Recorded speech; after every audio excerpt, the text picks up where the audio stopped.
been a week since my last video, and I kind of want to show you guys what I've been up to and what I got to continue on this build here. For those of you who don't know, this is my B21 engine for my 91 Honda Prelude.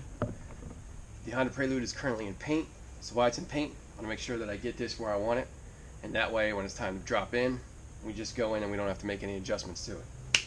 So I got a box of stuff here that I've been basically accumulating over the last couple of months. I'm going to go over with you what I have in here and what we're going to do with it. So first off, got a fuel rail. So I got this puppy off of eBay. I think it was 30 bucks. But anyway, I picked this guy up. It is for a B20. It's either for a B18 or B20. Can't remember which one it is. But what's important is it's got 3 post holes. So we got one here, one here, and one here. So the reason that we're doing this right now is purely aesthetics. We aren't going to see any kind of benefit. The car's not going to be faster. It's not going to make any more horsepower with a billet aluminum fuel rail. However, it is going to give us the benefit of a kind of direct flow into the rail as opposed to the banjo style. I don't know if you can see that little hole there. That's how the fuel's getting into the rail on this particular setup. So the fuel will flow quicker. And that may be a benefit if we decide to go turbo at some point. But the biggest reason I wanted to do this was it's going to look really cool, and I want to use one of JB tuned tucked inline fuel filter setups. I think this is going to work. I have to drill these holes out, or I have to drill out the center one and make it more of a slotted hole in order for it to fit like this. But I think what I'm going to do first is I'm going to basically bore that hole out so it matches the diameter of that one. Alright guys, once again, here are 3 mounting spots. Here's the new fuel rail, and if I just take this and slide it over, it will not slide down all the way. So we definitely have to open these holes up and make this thing fit so that it'll slide all the way down on the stud. So it looks like 1/4 inch drill bit's kind of our answer here. It easily goes through here, doesn't easily go through here so much. So I'm going to start off with this guy, but we were going to want to be somewhere between this and the 5/16. Now the 5/16 is too big, but we're going to have to be a little bit bigger than this.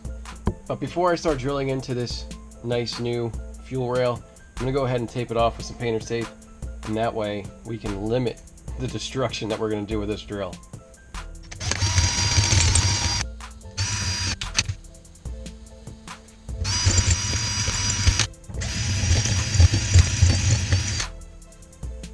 We're getting there.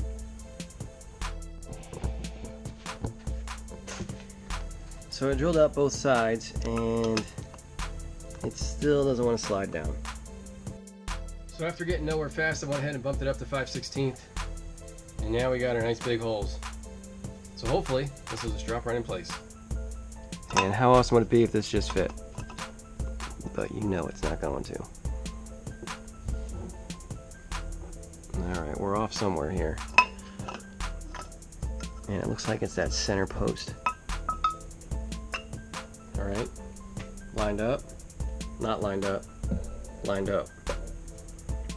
So this guy here has got to get slotted. Alright, I think we got it now after like 30 minutes doing this. Check it out, we just stepped it way up to 3/8. And yeah, these are the holes that we got now. Let's see if it's gonna fit. And it looks like it pretty much does. It's almost all the way down. There it goes. There we go. We got it on.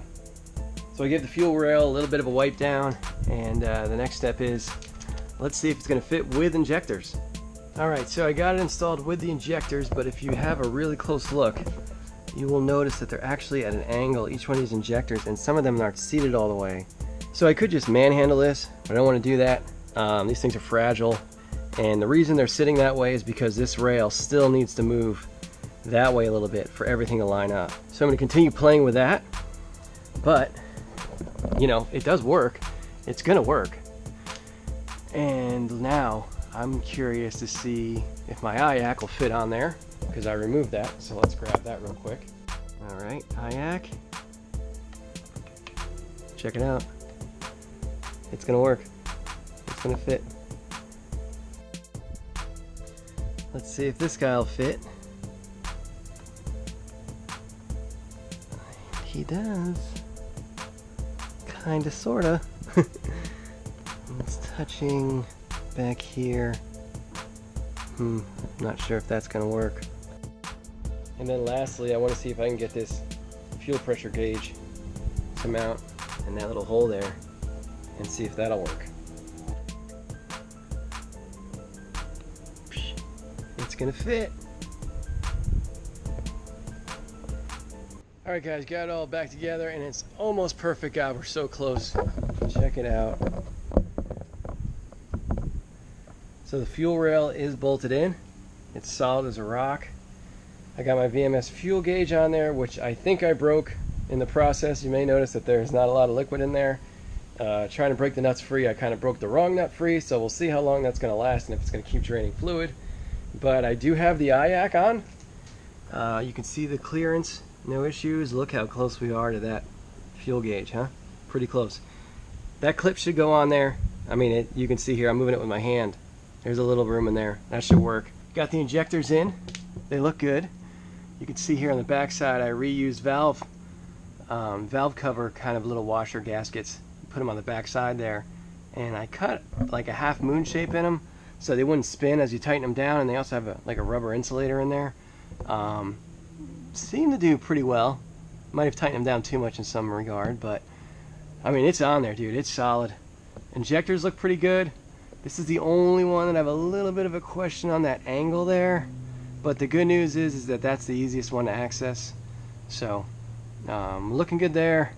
And then our only issue is this AM fuel pressure regulator. So, I got one screw in here, so I can kind of rotate a little bit.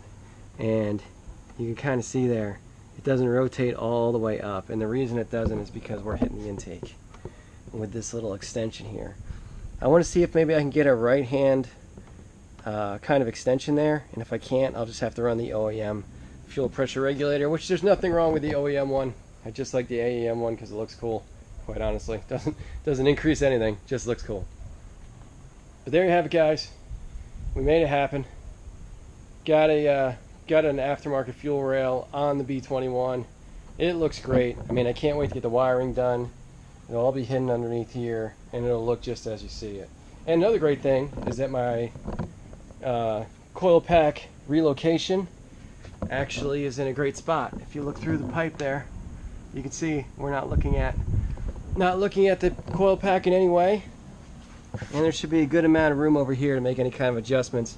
If this nut is too large, I can always put something different in here to keep this thing secure. But anyway, yeah, we should be able to make that work. So pretty exciting. So that's it for the video, guys. Please hit that like button, please subscribe. I want to show you real quick where I got that fuel rail, and it is from eBay. I hope you can see that right there. Integra B series for the B16 or the B18. Okay, so I think it was 30 bucks. You can find the same thing on Amazon too.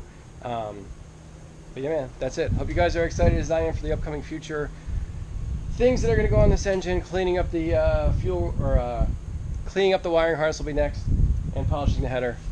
Thanks for watching, guys. See you next time.